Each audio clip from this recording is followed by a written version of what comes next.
Presented from the Aishin Broadcast Studio at Babcock's Media.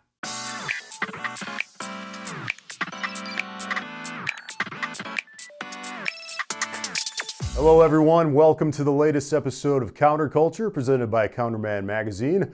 I'm Jeff White, the managing editor of Counterman, and today we're looking at the ever-evolving landscape of auto parts distribution. Joining me to discuss some of the issues in the distribution space is Mike Mohler. He's the Executive Vice President and Chief Purchasing Officer at the Automotive Parts Service Group. Thanks for joining us today, Mike.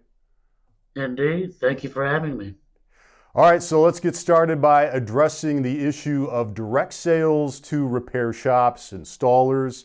How prevalent have these direct sales become, and what can parts stores do to stay competitive? You know, that is really a good question. When you think about direct sales, I've been in this business since 1984, kind of dating myself a bit, and it's always been with us with different degree of prevalence, if you will. If you think about our ecosystem, our industry, there's some generally accepted guidelines we've always used. You can either buy for a profit, or you can sell for a profit, or you can try to differentiate or operate at a profit or for a profit, or a combination of all of them.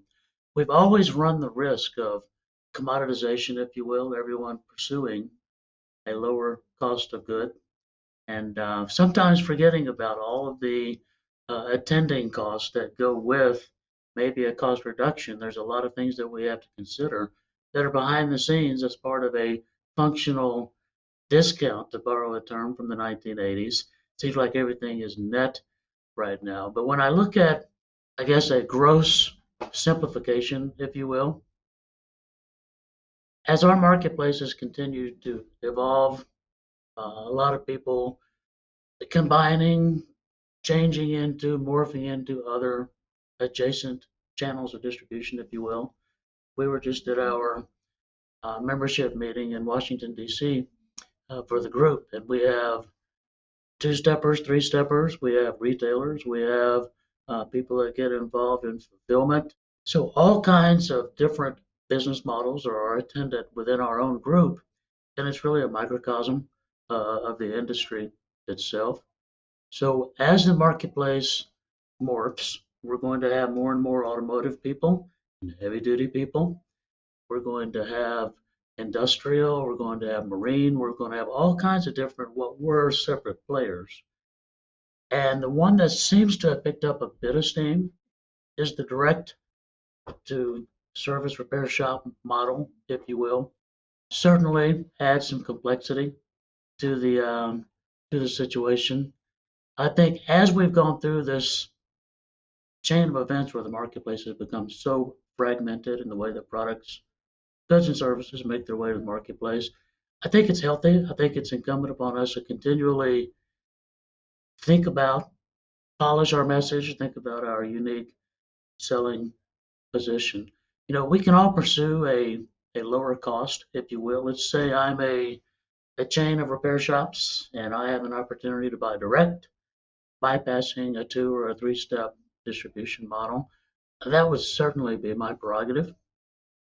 But along with that, I have to think that if I save money on the cost of the good, at what other cost am I putting in peril? I think about the logistics. I think about having to stock more. I think about order quantities and, MOQs. I think about the efficiency around last mile, how we get products and services that last mile to that shop in this case. You know, we do that for a living. We have many, many jobbers within our group. That's been our place in the supply chain, is to move products to that next level within the supply chain. You think about the things that a jobber, in this case, a counter pro, you think about their right to exist in the marketplace. What is their unique selling position in a consolidating market? They're still there with the personal touch. They're there with the forwardly deployed inventory. They're there with the tribal knowledge that is so often missing from some of the e-commerce or disembodied relationships, if you will.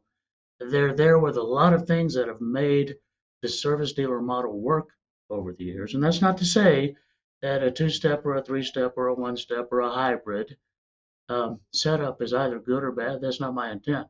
My intent is just to draw a line of distinction between what has become a more predominant one-step model or a hybrid, if you will, where the manufacturer say they sell in quantity to some chain of stores or auto parts repair shops, and then maybe they sell in smaller quantities to the traditional distribution.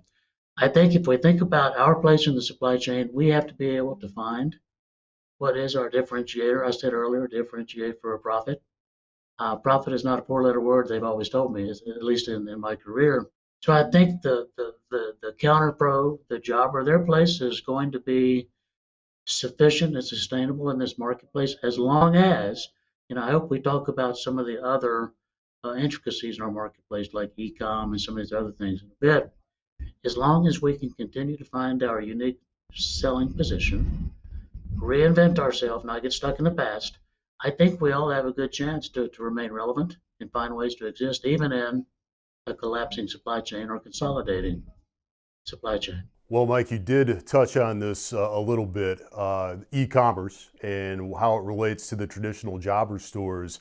You'd talk a little bit more about what role you see for those jobber stores as e-commerce continues to grow and it doesn't show any signs of slowing down. No, it doesn't. One thing about e-com, I think it's agnostic to the business model or whoever enables the flow of their products and goods and services through the e-com model. It's agnostic. It doesn't care. And therefore, it's available to anyone. I mean, if you think about it, you may remember a term from years ago called bricks and clicks.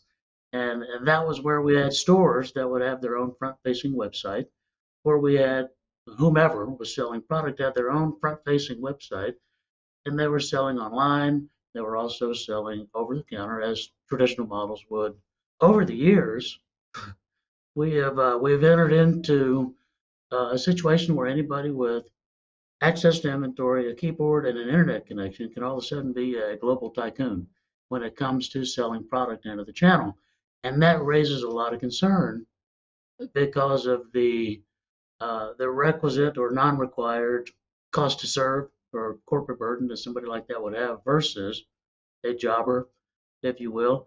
But let's face it, when you look at e-com, it's all the way back to bricks and clicks.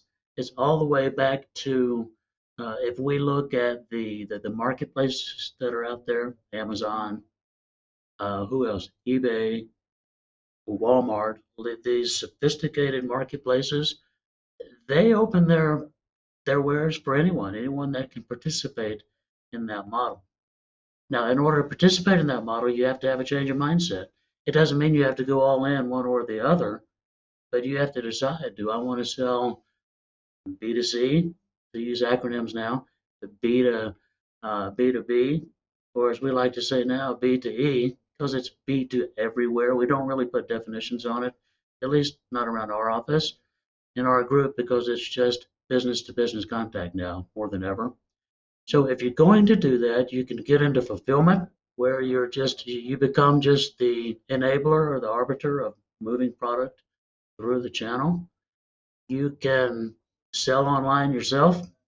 You can get involved in the marketplaces, as I said earlier. But if you're going to do it, I don't think you can do it part-time. You have to decide, I'm going to invest in data techniques. I'm going to invest in people.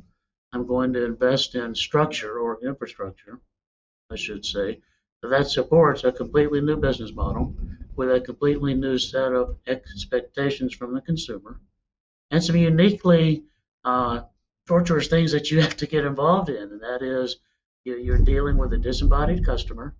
So you have to be able to market and differentiate yourself with your mind and your fingertips, not so much your voice, because they are going to be disembodied. I tell you, in our world, when you look at all of our sales out, 50% is a good number to use. It may be a little bit light. 50% or more comes from disembodied customers. We're communicating with them digitally and not so much vocally and relationship wise. It becomes a challenge. Presented from the Aishin Broadcast Studio at Babcox Media. Mike, as you well know, this industry is always changing rather quickly. With that being the case, what advice would you give to a counter pro who wants to future-proof their role in this business?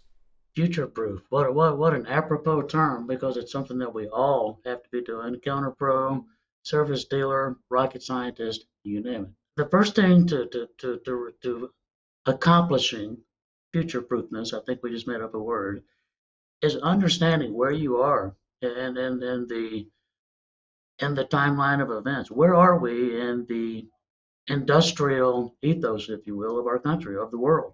Remember the Industrial Revolution 1, 2, 3, and 4. We're actually, and you and I have spoken before, we're in the industry 4.0, which we've superseded. We've transcended the 3.0, which was computers and efficiency. And now we are in the age of the imagination. We are where the cyber and the physical have come together, and it's created a whole new paradigm regarding not only buying and selling product, but how we live our personal and our professional lives. It dictates that we have to think about things differently. What got us to where we are, regardless of what we do, is not going to be sufficient to get us to where we need to be going. So, what specifically would I recommend? I would recommend that you understand and learn all you can about cyber and physical confluence, if you will, with how we talk to each other, how we become more efficient around we do. Find areas within the business that need an expert. I had a boss one time tell me, Mike, in order to, he didn't say future proof, but to continue to be relevant, he said you need to continually look for areas of pain and become the expert. Now, if you do it quickly enough, you're the expert before anyone else can catch you. And you can make many, many mistakes on the way to everyone catching you on the curve. But the point is, be inquisitive, look around for how are sophisticated competitors, how are they using big data, if you will. We'll talk about that hopefully again because it's such a fascinating topic. How are they using that to optimize their pricing in the marketplace? If I'm a counter pro and I understand that, how can I help the guy that owns my chain of stores or my store? How can I help them understand how to optimize pricing? How can I help them understand how to use AI? And I really don't like to use the word AI. It's really more, let's just call it algorithms. It's Okay. computational algorithms. AI is such a broad, spooky experience to think about. It's really about taking big data. It's taking, think of the three V's, volume, velocity, and variety. If you, as a young person or an old person, want to future proof yourself, get involved with data scientists. Don't mean you have to be a scientist, but you need to learn how to use big data and see things in the data from all these disparate sources and be able to talk business lingo with those that you answer to help them make actionable, quick decisions based upon what heretofore has just been this morass of unintelligible data. Well, if you can help make sense of that, you're going to go a long way to future proofing yourself in this new digital currency where being able to do that is going to be paramount to success. Well, let's talk about the future a little more. And I was going to say the term AI. Instead, I'll just call it algorithms upon your recommendation. We have Okay. all this data, and as long as it's good data, how can the counter pro use it effectively? You know, I believe that is the secret sauce to figuring out not only how to future proof yourself, but future proof your company and those that you work for as well. I referred to it just now. Let's get as specific as we can on a very nebulous topic, okay? Go back to the three V's, volume, velocity, and just the variety of data coming in. And we talked about how all this data is really agnostic. It's there for everybody. You just have to choose to use it. You're not going to be replaced by AI. We've talked about this before, you and Right, I and other venues. Somebody's going to use AI to be better than right. you, and they will replace you. So let's not give AI any more credit than credit is due. Yes, it's important, but you're going to be replaced by those that use AI as a tool, right? So let's be the ones to use it. Specifically, AI can take lots of different excuse me, let me back up, algorithms, not AI. Computational algorithms can help me with my demand planning, my forecasting. It takes a lot of disparate sources, things that you would never think to put together. And it goes out and it brings back identifiable methodologies and recommendations as to what to stock, where to stock, what to price it at in the marketplace, given the realities of there's so many different realities out there that go into pricing mixing, price mix. What about predictive maintenance? What if I can help my shop customers understand a bit more about predictive maintenance and their customers' need for service? I just had a situation not long ago where my car is talking to the dealer and I'm not even present. I think I may have mentioned that before. They're talking to each other. I get a call from the dealer and says, your car told me it needs service. Well, whole another discussion around right to repair. But Right. for this discussion, it's super important to understand that the rules of communication have changed. And you don't have to be present to win anymore. You have to be represented in the supply chain more than present, it seems. Think about this. How would you future proof your career if you could go to your finance department and say, look, I found these awesome tools. And by the way, there are thousands. You just have to have the initiative to seek them out. A lot of them are free, a lot of them are per pay apps or whatever. But the point is, the general layman like me and you and anybody listening can utilize these tools to go in and say, okay, I'd like to talk with the CFO because I think I figured out my robot has told me that I can show you how we can get 15% rev gen increase. I definitely know that we can pick up some margin through some computational algorithms and optimizing the price in the street. Far too often we price too low because we think we have to. So we're buying higher, we're pricing lower. No wonder our margins are taking a hit. I mentioned predictive maintenance. Another big one that we would see some of our sophisticated customers using, that there's no reason that the less sophisticated can't either, is the whole notion about promo pricing. How to how do we reduce the inefficiency of throwing promotions all over the marketplace? Let's do it with a decided approach, and let's make sure that we are spending our promo dollars and our blood and treasure in the right way. All right, Mike Mohler from the group, just back from the national conference in Washington, D.C., or the D.C. area. Always good to talk with you and hear your insight. Thanks for taking the time out and joining us today. You bet. Thank you very much. Good luck to everybody. See you around. And thank you for joining us for our latest installment of Counterculture. You can see all of our episodes and all of our Counterman videos by visiting the Counterman YouTube page. We hope to see you next time.